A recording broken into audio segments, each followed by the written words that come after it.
Édifiez-vous davantage avec ces différentes thématiques scrutées par le révérend pasteur Zacharie Kabengele.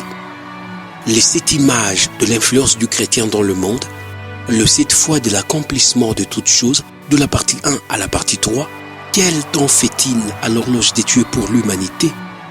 Délivré de l'esclavage pour servir l'Éternel, de la partie 1 à la partie 7.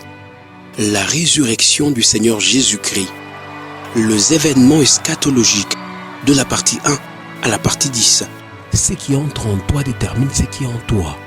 La double portion, de la partie 1 à la partie 5. Retrouvez-nous également sur toutes les plateformes de réseaux sociaux. Zacharie Kabengele, Nouvelle Cité de David. YouTube, Zacharie Kabengele à Bible ouverte.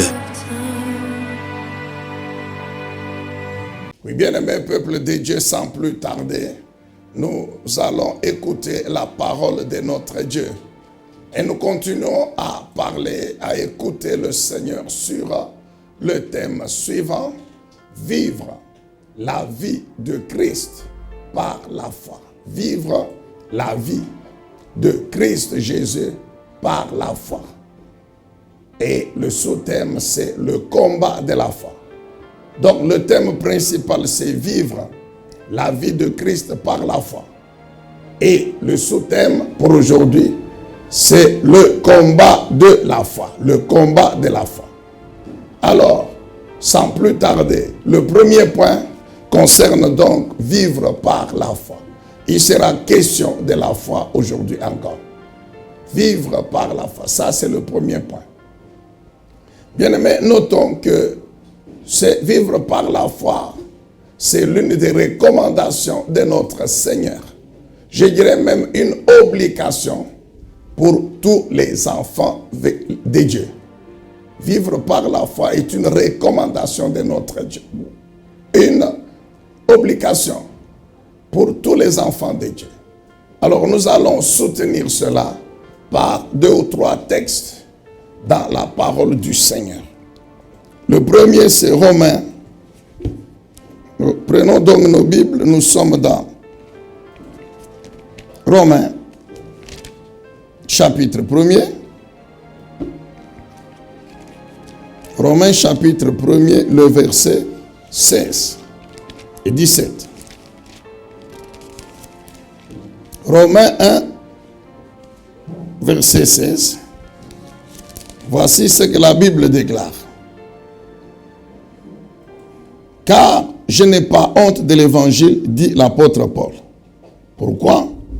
Parce que l'évangile, c'est la puissance de Dieu par laquelle il sauve tous ceux qui croient, c'est-à-dire les Juifs en premier lieu et aussi les non-Juifs.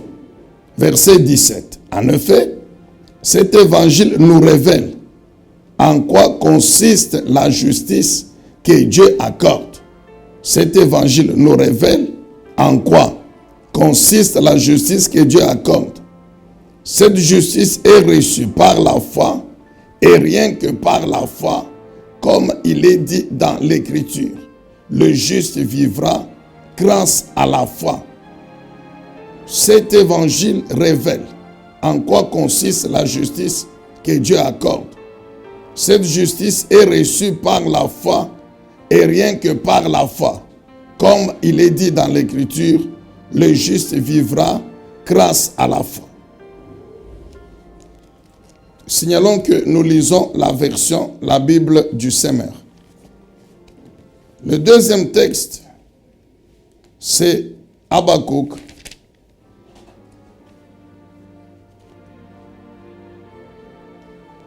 Le livre du prophète Habakkuk, le deuxième verset. Habakkuk, chapitre 2, je voulais dire. Habakkuk, chapitre 2, du 1er au 4e verset. Habakkuk 2, 1 à 4. Je me tiendrai à mon poste de garde. Je resterai debout sur le fort du guetteur. Et je quêterai pour savoir ce que Dieu va me dire. C'est que je répondrai aussi à ma protestation. Et l'Éternel me répondit, écris cette révélation, écris cette prophétie et grave-la sur les tablettes. de sorte que chaque lecteur la lise couramment, afin qu'on la lise couramment. Car c'est une promesse, c'est une révélation qui porte sur un temps fixé, qui parle de la fin et n'est pas mensongère. Si l'Éternel paraît tarder, attends-le patiemment, car il vient sûrement. Si l'Éternel semble tarder, attends l'Éternel. Dans d'autres versions, il est écrit, si la promesse tarde, attends-la, car elle vient sûrement. Elle ne va pas tarder. Alors, verset 4. Si quelqu'un flanche ou abandonne, il n'est pas droit de cœur, mais le juste vivra grâce à sa foi. Le juste vivra grâce à sa foi. Et le troisième texte, c'est 2 Corinthiens chapitre 5. 2 Corinthiens chapitre 5, le verset 7. 2 Corinthiens 5, 7. La Bible déclare, car nous vivons guidés par la foi et non guidés par la vue. Dans d'autres versions, il est dit, car nous marchons par la foi et non par la vue. Car nous vivons guidés par la foi et non pas guidés par la vue. Est-ce qu'on peut acclamer cette première tranche de la lecture de la parole de Dieu? Bien-aimés dans le Seigneur, nous disions donc au premier point que vivre par la foi. Vivre par la foi, c'est la recommandation de notre Dieu. C'est une obligation pour tout enfant de Dieu. Et nous venons de lire 3 textes qui attestent cela. Le premier, c'était dans Romains chapitre 1, le verset 16 et 17. Dans ce passage, l'apôtre Paul montre l'importance de l'évangile. Et c'est à cause de cette importance qu'il peut déclarer qu'il n'a pas honte de l'évangile. Parce que c'est la puissance de Dieu. Pour le salut et des juifs et des non-juifs. C'est-à-dire, et les juifs et les non-juifs sont sauvés par la prédication de l'évangile, qui n'est rien d'autre que la parole de notre Dieu. Et il ajoute que cet évangile nous révèle en quoi consiste la justice de Dieu. Oui, l'évangile, la parole de Dieu atteste que pour être justifié par Dieu, pour recevoir l'imputation de la parole de Dieu, il faut croire. Alors, donc l'évangile montre le chemin par lequel nous accédons à la justice de Dieu. C'est la foi. C'est pourquoi il dit grâce à la foi. L'évangile révèle que c'est par la foi que nous accédons à la justice de Dieu. La foi en quoi? La foi en Jésus-Christ. C'est-à-dire la foi en la parole de Dieu. Alléluia. Qui déclare que Jésus-Christ, c'est lui le Messie, c'est lui le Sauveur, c'est lui le Rédempteur, c'est lui qui est venu vivre comme un homme sur la terre pour vivre sans péché et maintenant accepter que tous les péchés de toute l'humanité lui soient imputés par Dieu pour qu'il soit crucifié à la place de tous les hommes. Et quiconque croit en cette œuvre de la croix, automatiquement la puissance spirituelle de notre Dieu le sauve. C'est ce que l'évangile déclare, c'est ce que l'évangile atteste. C'est pourquoi l'apôtre dit que l'évangile, grâce à l'évangile révèle en quoi consiste la justice de Dieu. C'est-à-dire par la foi en la parole de Dieu, qu'est Jésus-Christ lui-même. Amen. C'est pourquoi il dit, c'est pourquoi le juste vivra par la foi. Donc, sans la foi en la parole de Dieu, il n'y a pas de vie, c'est-à-dire de vie devant Dieu. Ici, il est question de la vie de Dieu, de la vie devant Dieu et sa vie.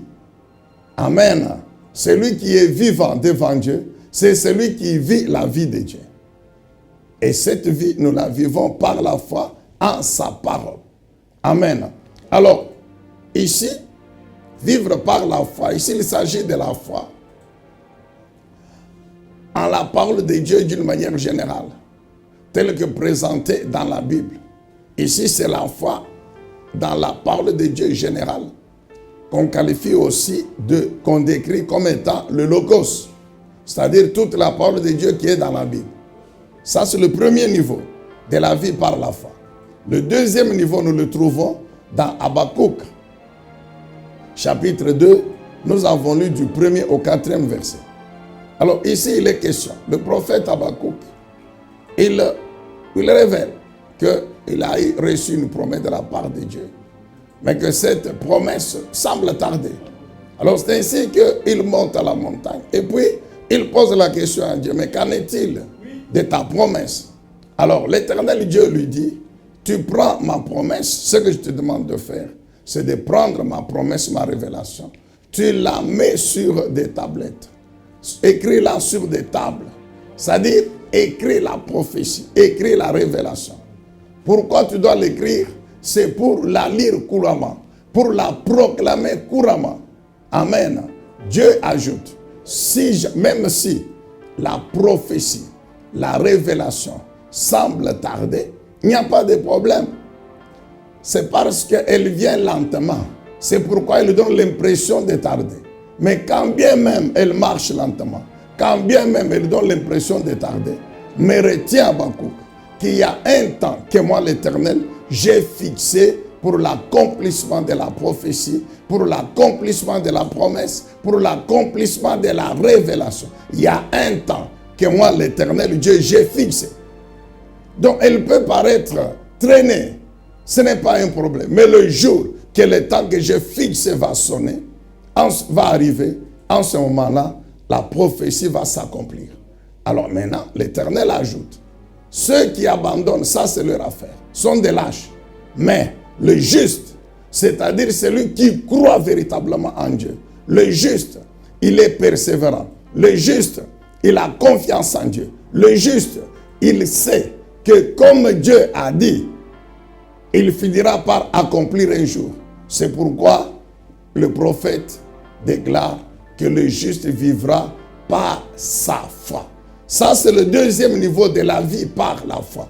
Premier niveau, la vie par la foi en la parole de Dieu, d'une manière générale, le logos.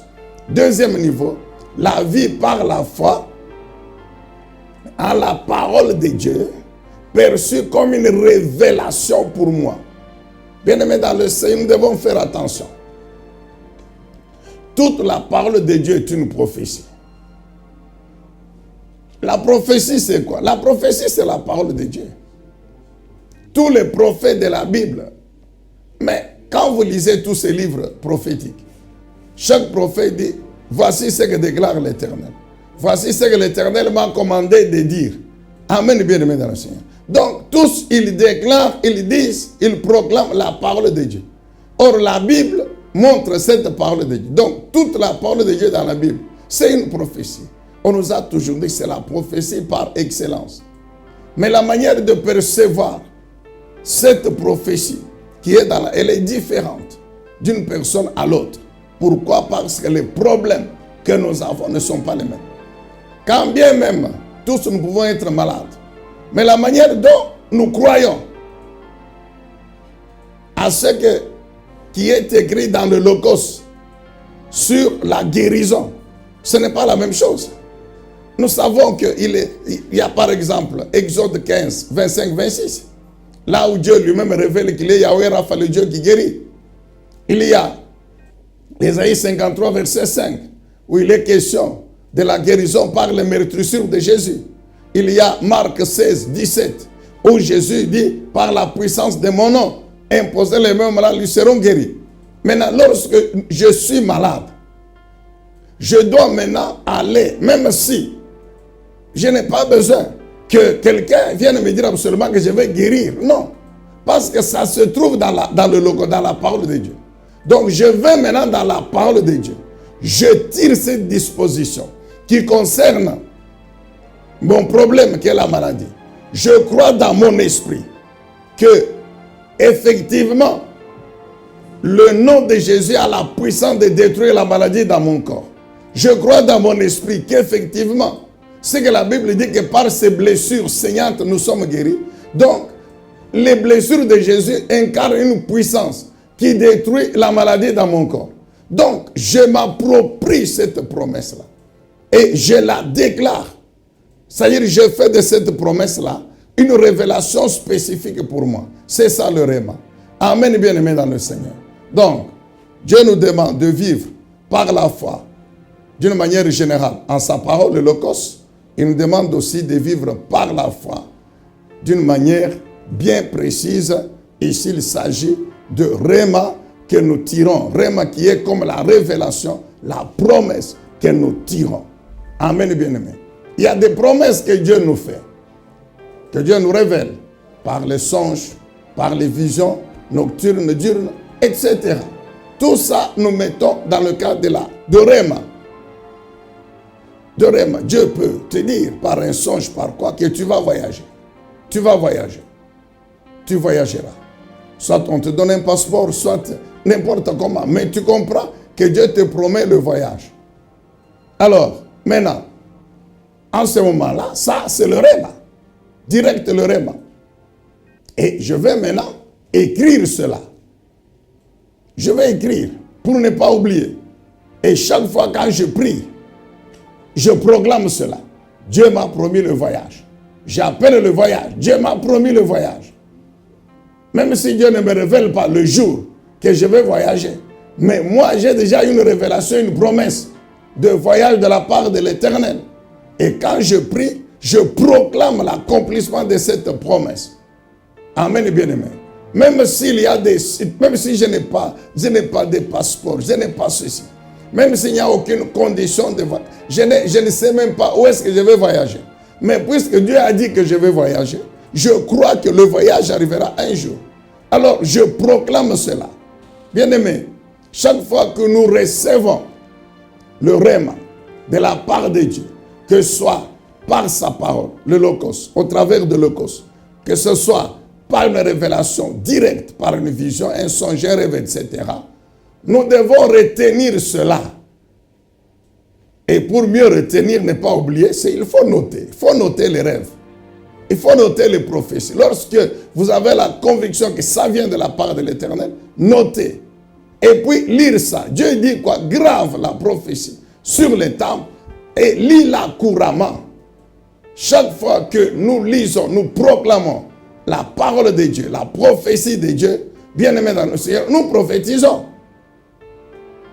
Nous démontrons la foi. Car n'oubliez pas le principe de la foi. 2 Corinthiens 4,13. 2 Corinthiens 4,13. Ce que j'ai cru dans mon esprit, je dois, d'une manière régulière, couramment, le proclamer par ma bouche.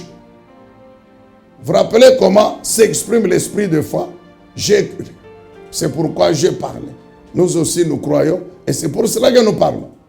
Amen, bien-aimés dans le Seigneur. Donc, premier niveau de la foi, vivre par la foi. Deuxième niveau, vivre par sa foi.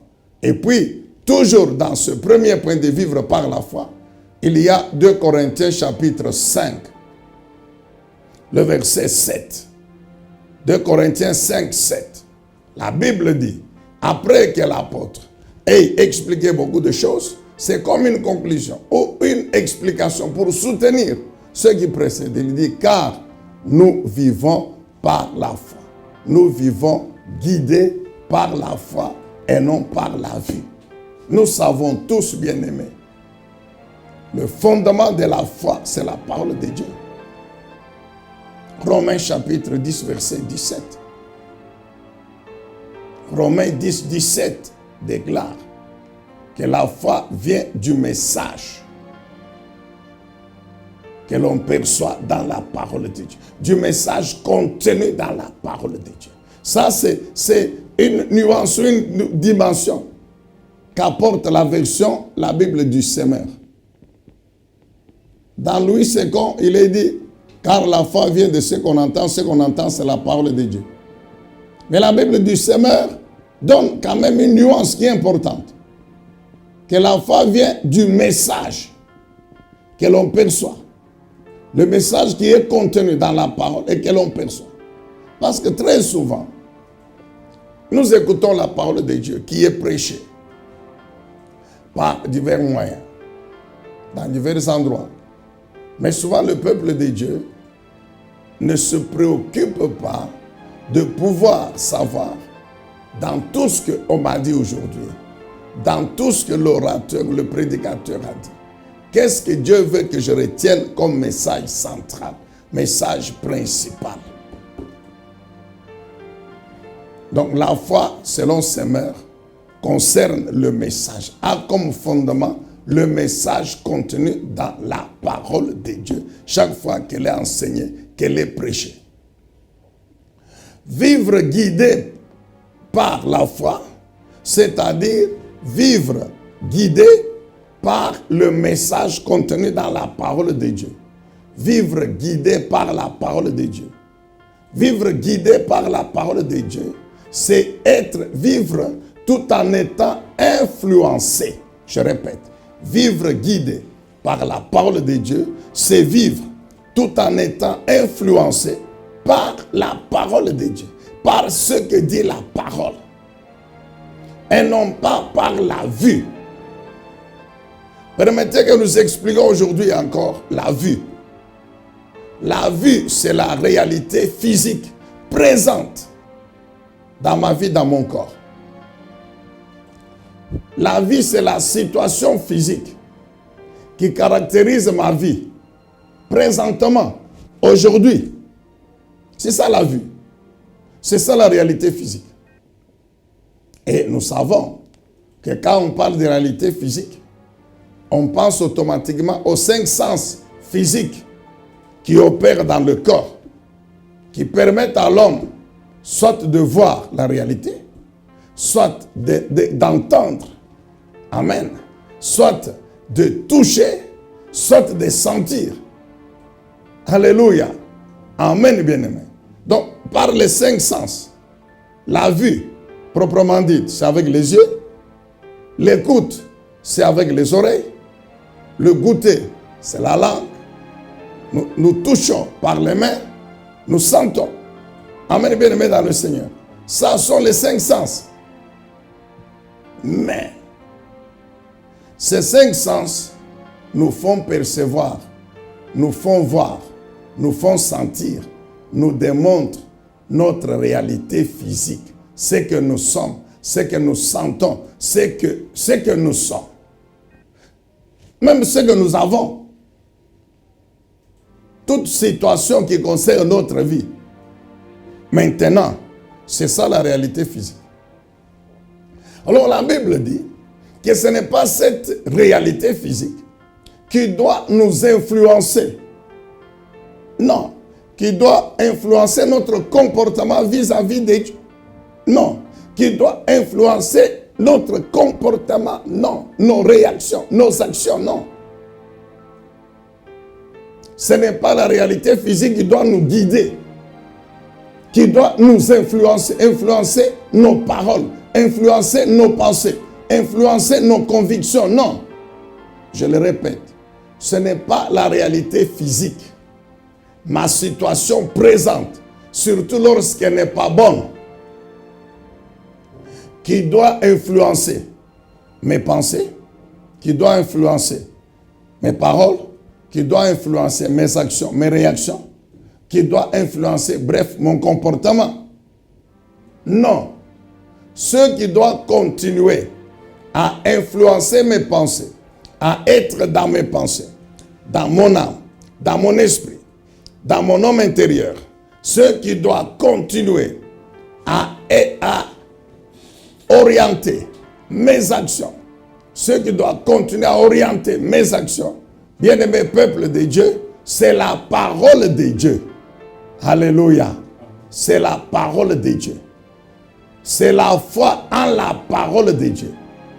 On ne peut pas parler de foi en Dieu sans faire allusion à sa parole. Est-ce qu'on peut dire amen? Ce qui doit influencer, quand la Bible dit que nous sommes guidés par la foi, c'est-à-dire nous sommes influencés par la foi. Mais la foi, comment? Par la foi en la parole de Dieu. Bref, je suis influencé par ce que Dieu dit, par sa parole. Soit que je reçois directement par le logos, soit que je reçois par le rhéma. C'est ça qui doit influencer mon comportement, mes pensées, mes réactions. Bien-aimés, c'est extrêmement important. Pourquoi? Parce qu'il y a 2 exemples dans la Bible. 2 exemples dans la Bible qui montrent que lorsque nous nous laissons influencer par notre situation physique, nous mettons un blocage à l'action de la puissance de l'Esprit de Dieu. Parce qu'en ce moment-là, il n'y a pas de foi. Or, c'est la foi qui déclenche la puissance de Dieu. C'est la foi qui déclenche la puissance de l'Esprit de Dieu qui opère maintenant dans notre vie pour opérer le miracle que nous attendons de la part du Seigneur. Le premier exemple, je vous le répète encore aujourd'hui, je suis à l'aise de parler de ça tous les jours. C'est notre ancêtre Abraham. Genèse chapitre 17.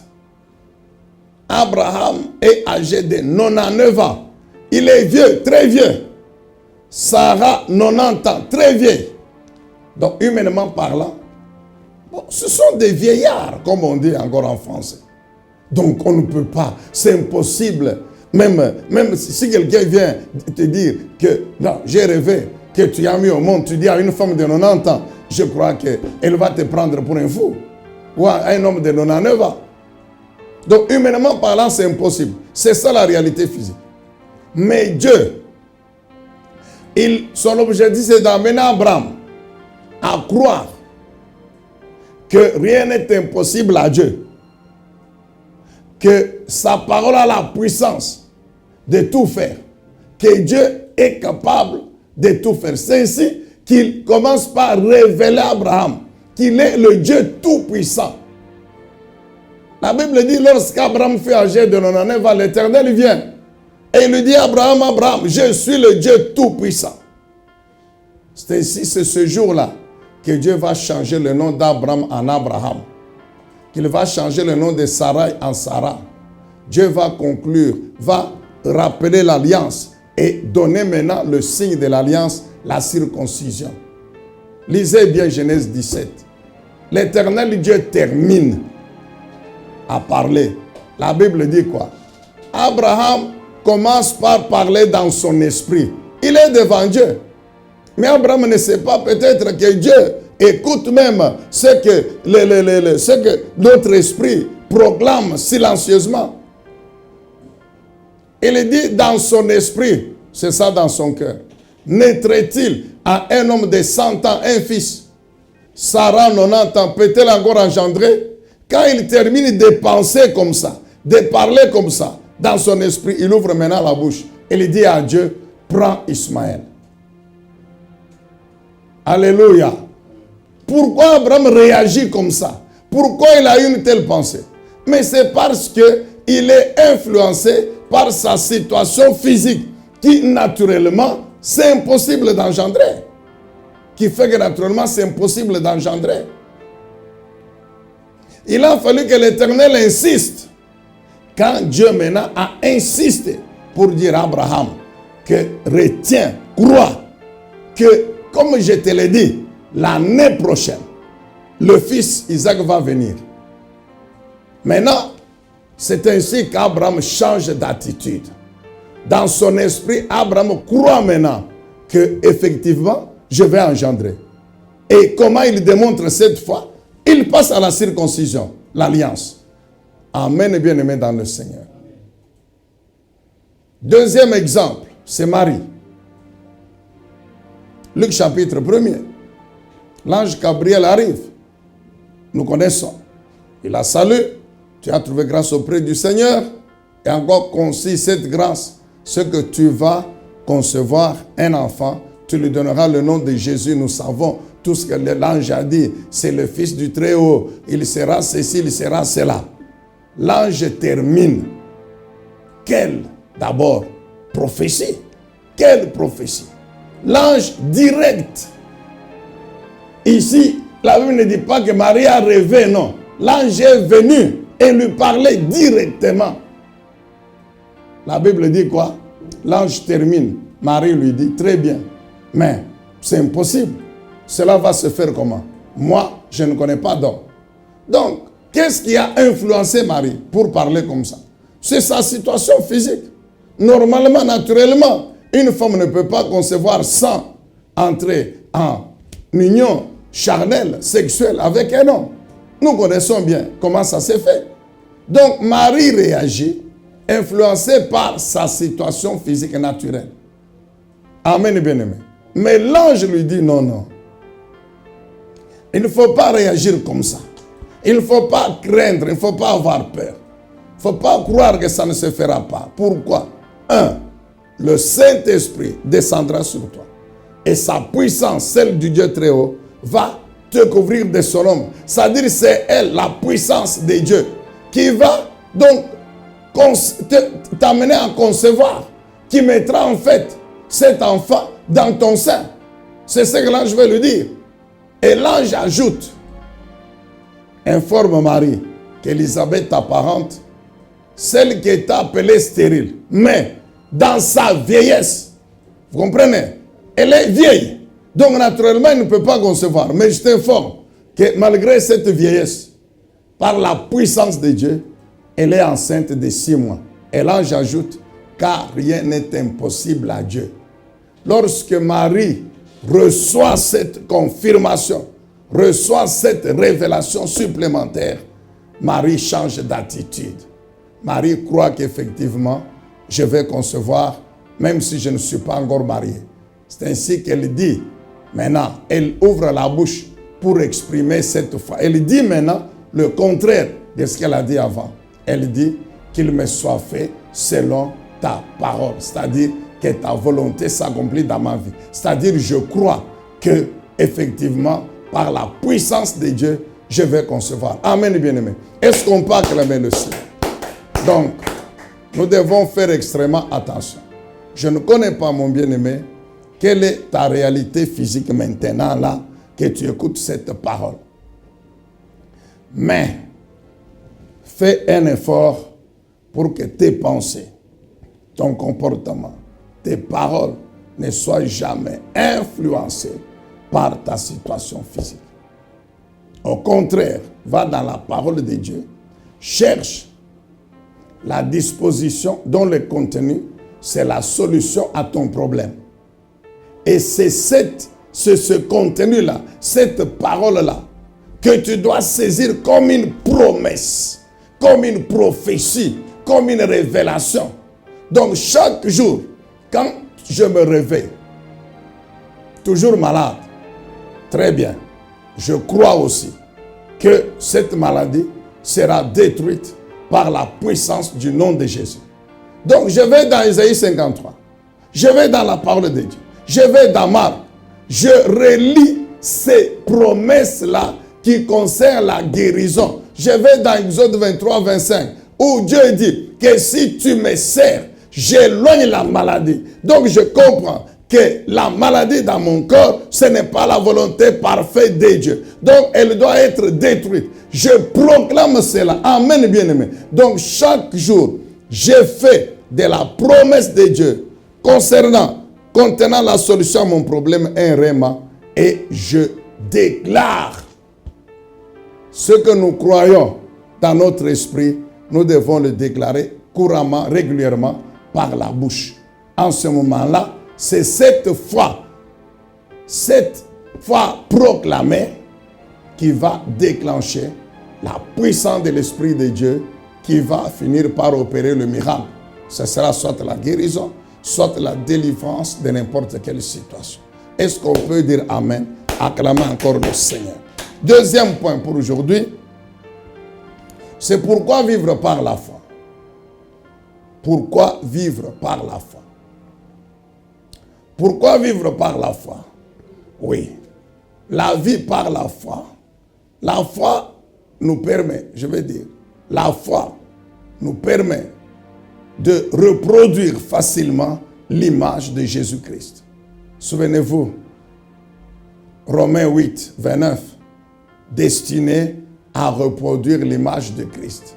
Qui sont prédestinés? Nous, les enfants de Dieu, les chrétiens.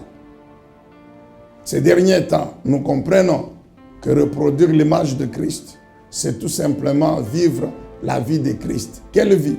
Mais c'est la vie de Christ le bon berger, qu'il a vécu sur la terre comme un homme, comme il le dit dans Jean 10, 10 et 11, et qu'il nous a maintenant transmise.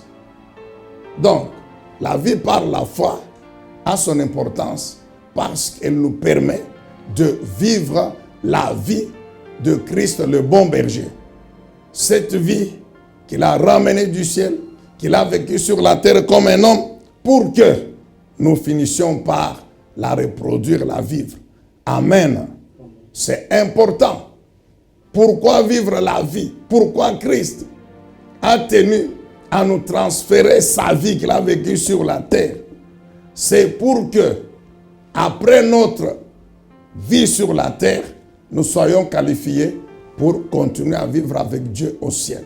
Je vous le répète encore aujourd'hui, ne vivra au ciel avec Dieu que cette personne qui aura vécu la vie de Dieu sur la terre. Je reprends, ne vivra au ciel avec notre Dieu que cette personne qui aura vécu sur la terre la vie de Dieu.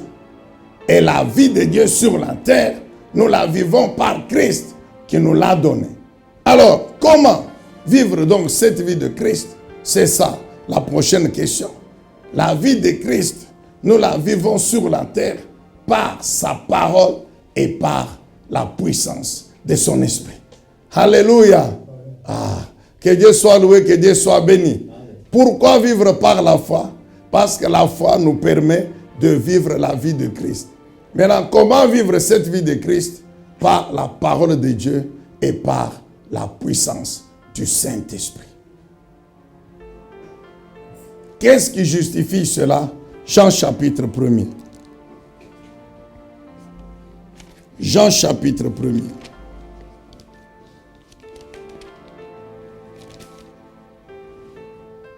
Jean chapitre 1er. Pour gagner du temps, lisons seulement. Oui, c'est vrai, commençons par le commencement. Jean chapitre 1er, verset 1. Écoutez comment cette version explique ce passage. Traduit ce passage. Au commencement était celui qui est la parole de Dieu. Point. Au commencement était qui? Celui qui est la parole de Dieu. Il était avec Dieu. Il était lui-même Dieu. Donc ici, la parole, elle est traduite directement. Elle est donc personnifiée directement.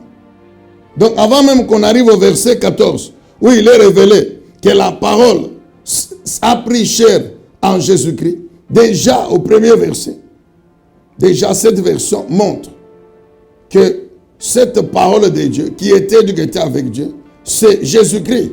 C'est pourquoi au lieu de elle, c'est il. Verset 2. Au commencement, il était aussi avec Dieu. Dieu a tout créé par lui. Rien de ce qui a été créé n'a été créé sans lui. Lui, c'est toujours Jésus.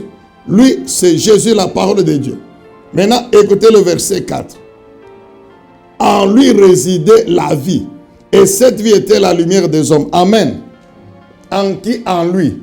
Lui qui? Jésus. Jésus qui? La parole de Dieu. Alléluia. En lui. Lui qui? Jésus. La Bible dit en lui résidait la vie. Quelle vie? La vie de Dieu. Lui qui? Lui Jésus. Jésus qui? La parole de Dieu. Alléluia. Donc la vie de Dieu est en Jésus-Christ. La vie de Dieu est dans la parole de Dieu qui est Jésus-Christ. Je répète, la vie de Dieu, Dieu l'a mise en Jésus-Christ. Et Jésus-Christ est la parole de Dieu. En d'autres termes, la vie de Dieu, Dieu l'a mise dans sa parole. Alors, comment recevoir la vie de Dieu par la parole? Comment vivre la vie de Dieu par la parole? Nous allons dans Genèse. Genèse chapitre 2, verset 16. Genèse chapitre 2, le verset 16. Genèse 2, 16. L'Éternel Dieu ordonna à l'homme mange librement des fruits de tous les arbres du jardin, sauf du fruit de l'arbre de la détermination du bien et du mal. De celui-là, n'en mange pas, car le jour où tu en mangeras, tu mourras. Amen.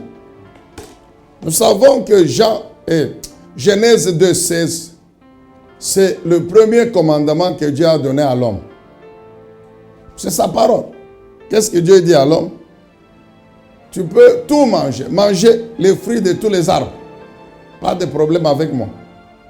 Mais ne touche pas aux fruits de cet arbre ici, car c'est l'arbre de la connaissance du bien et du mal. Nous avons déjà expliqué. Dieu voulait dire à Adam ceci. Si tu ne touches pas aux fruits de cet arbre, tu fais le bien devant moi. Et ainsi tu vivras. Tu fais le bien devant moi, donc tu n'auras jamais de problème avec moi. Tu vas ainsi continuer à vivre avec moi ou devant moi. Bien.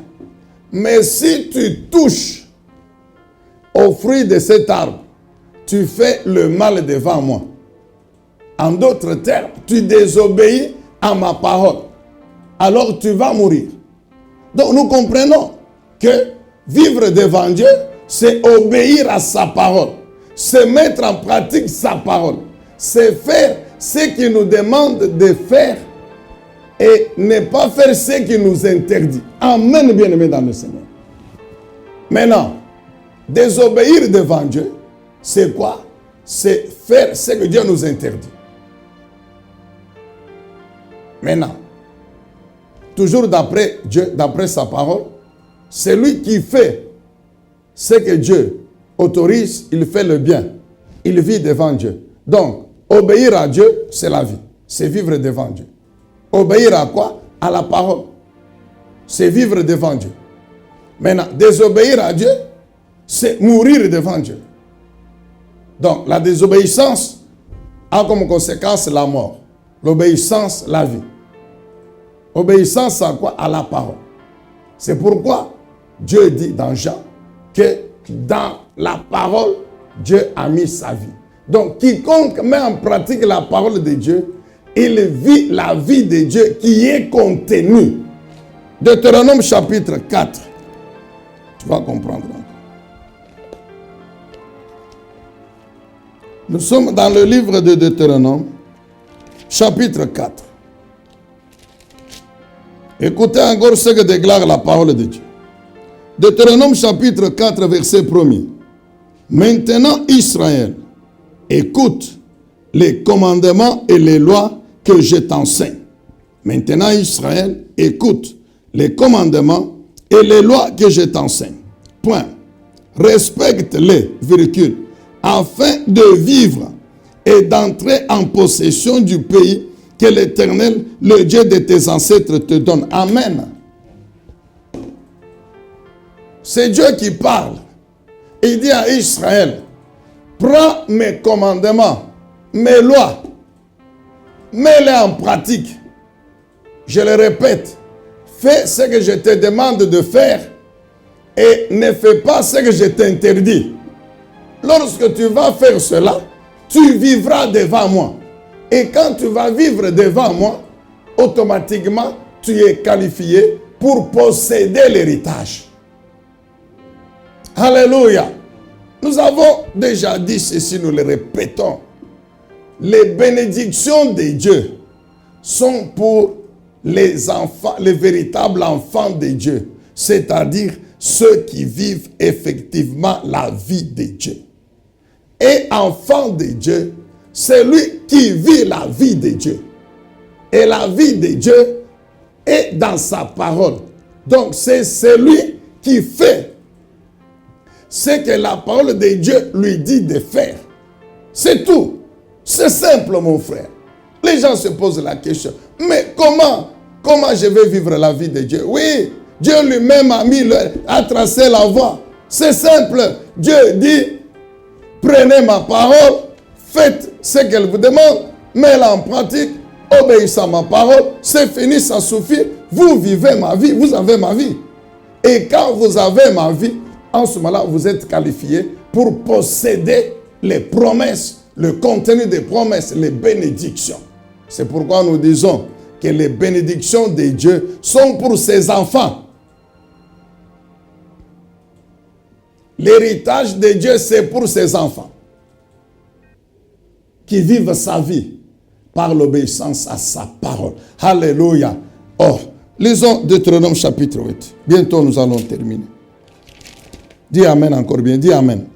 Écoute mon frère encore aujourd'hui ce que déclare la parole du Dieu Tout-Puissant. Deutéronome chapitre 8 verset 1er. Vous vous appliquerez à obéir à tous les commandements que je vous donne aujourd'hui, afin que vous viviez. Alléluia. Mon frère, tu comprends? C'est l'Esprit de Dieu qui parle. Tu penses que c'est un hasard? Non. C'est parce que la vie de Dieu, effectivement, dans sa parole, dans ses commandements, qu'il y a une relation, que la vie, vous comprenez? Qu'il y a cette relation, afin que vous viviez.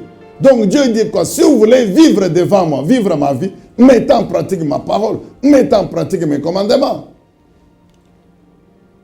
Écoutez la suite. Quand vous allez vivre, maintenant, vous deviendrez nombreux et vous entrerez dans le pays que l'Éternel votre Dieu a promis à vos ancêtres par serment. Amen. 2. N'oublie jamais tout le chemin que l'Éternel ton Dieu t'a fait parcourir pendant ces 40 ans dans le désert, afin de te faire connaître la pauvreté pour t'éprouver. L'Éternel agit ainsi pour découvrir tes véritables dispositions intérieures, celles de ton cœur, de ton homme intérieur, et savoir si tu allais ou non obéir à ses commandements. Oui, il t'a fait connaître la pauvreté et la faim, et il t'a nourri avec cette manne que tu ne connaissais pas et que tes ancêtres n'avaient pas connue. De cette manière, l'Éternel voulait t'apprendre que l'homme ne vit pas seulement de pain, mais de toute parole prononcée par l'Éternel. Amen. Alléluia. Que Dieu soit loué, que Dieu soit béni. Bien-aimés dans le Seigneur, la Bible dit ceci, c'est l'Éternel qui parle, que l'homme ne vivra pas de pain seulement, mais de toute parole qui sort de la bouche de Dieu. Le Seigneur l'a répété devant Satan, pour dire à Satan que la vie de l'homme avant tout, c'est la parole de Dieu. Mais nous savons que la parole de Dieu est esprit. Et que cet esprit, qui est la parole de Dieu, concerne au premier chef l'homme spirituel, l'esprit de l'homme, qui a l'âme qui lui est attachée. En d'autres termes, quand Dieu parle, Dieu parlait à l'esprit d'Adam. Quand Dieu dit à Adam, tu ne touches pas, Dieu, l'objectif c'est que l'esprit d'Adam saisit cette parole, la garde. Maintenant, lorsque la tentation vient, l'esprit rappelle cette parole au corps pour dire, Dieu a interdit que nous touchions au fruit de cet arbre. Ainsi, l'esprit qui a l'ascendant sur le corps va dominer le corps. Et la main du corps ne va pas toucher le fruit. C'est ça l'objectif de Dieu. Donc, tant que l'homme ne touchait pas au fruit, c'est par la main. Tant que l'homme ne touchait pas au fruit. Donc, et l'esprit de l'homme, et l'âme de l'homme, et le corps de l'homme obéissaient à Dieu, vivaient la vie de Dieu. Amen.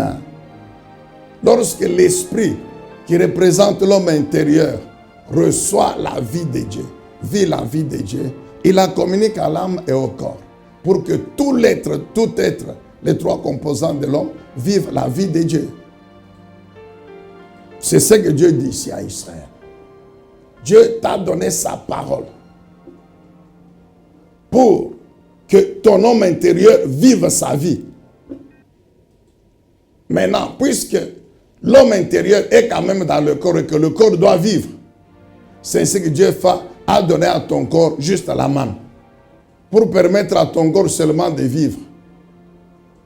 Mais l'objectif que Dieu poursuivait, c'est que d'abord, ton esprit ton homme intérieur reçoive la vie de Dieu, vive la vie de Dieu. Ainsi, il va la communiquer à l'âme et au corps. Ainsi, tout ton être va vivre la vie de Dieu. Maintenant, quand ton être vit la vie de Dieu, maintenant, Dieu peut s'occuper du corps et des autres domaines concernant ta vie sur la terre. Est-ce qu'on peut dire Amen, acclamer le Seigneur? Alléluia. Enfin, pour terminer aujourd'hui, combattre par la foi. Combattre par la foi. Oui, c'est vrai. C'est un sujet important. Ce qui fait que ce n'est pas dans les 10 minutes qui nous restent que nous allons les terminer. Donc, nous allons juste introduire et nous continuerons dans les jours à venir. Combattre par la foi. Nous avons déjà compris l'importance de la foi. Car sans la foi, il n'y a pas de vie devant Dieu. Le juste vivra par la foi et par sa foi. Le juste est influencé, guidé par la foi et non par la réalité physique. Et la foi, c'est la parole de Dieu. Alléluia. Donc, combattre par la foi. Bien-aimé, notez encore. 1 Timothée chapitre 1 chapitre 1er le verset, chapitre 6 le verset 12. 1 Timothée 6, 12. Notez, vous allez lire. 1 Timothée 6, 12. Bien sûr, la suite. Notez, 2 Timothée, chapitre 2, le verset 1 à 7. 2 Timothée, chapitre 2, 1 à 7. Notez enfin, 2 Timothée, chapitre 4, le verset 7. 2 Timothée 4, 7. C'est dans ce passage que l'apôtre Paul a donné cette révélation importante au jeune pasteur Timothée qui concerne le véritable combat de la vie. Bien-aimés, nous n'oublierons jamais, nous le répétons, que la vie sur la terre est un combat. Que vous le vouliez ou non, que vous soyez chrétien, que vous soyez païen, la vie est un combat. Et la différence entre nous les chrétiens et les païens, c'est que notre Seigneur Jésus-Christ a déjà combattu pour nous et a déjà remporté la victoire. Maintenant, vous posez la question, alors pourquoi nous devons combattre? Oui, nous devons maintenant croire que ce qu'il a fait à la croix, c'est la vérité, qui est révélée dans sa parole. Maintenant, chaque fois que nous sommes confrontés au combat, amen, bien-aimés dans le Seigneur, nous nous appuyons sur les armes que lui, Dieu, nous donne. En s'appuyant sur les armes que Dieu nous donne, en ce moment-là, en utilisant ces armes, maintenant, la victoire que Christ a déjà remportée pour nous devient effective dans notre vie. C'est extrêmement important. Amen, bien-aimé dans le Seigneur. C'est extrêmement important. Le combat de la foi. Pourquoi le combat de la foi est important? Vous allez voir que toutes les situations, qu'elles soient sur le plan spirituel, qu'elles soient sur le plan physique, matériel, en réalité, représentent une source de combat contre l'homme. Toutes les situations spirituelles, physiques, matérielles, c'est une source, génère des combats contre l'homme. C'est ici qu'on peut parler de plusieurs types de combats. Mais le combat de la foi englobe tous ces combats-là. Le combat de la foi englobe tous ces combats-là. Pourquoi le combat de la foi englobe tous ces combats-là? Parce que le combat de la foi, comme la foi c'est la parole de Dieu, l'arme que nous utilisons dans ce combat de la foi, c'est la parole de Dieu. Alléluia. Je répète. La foi, c'est la parole de Dieu.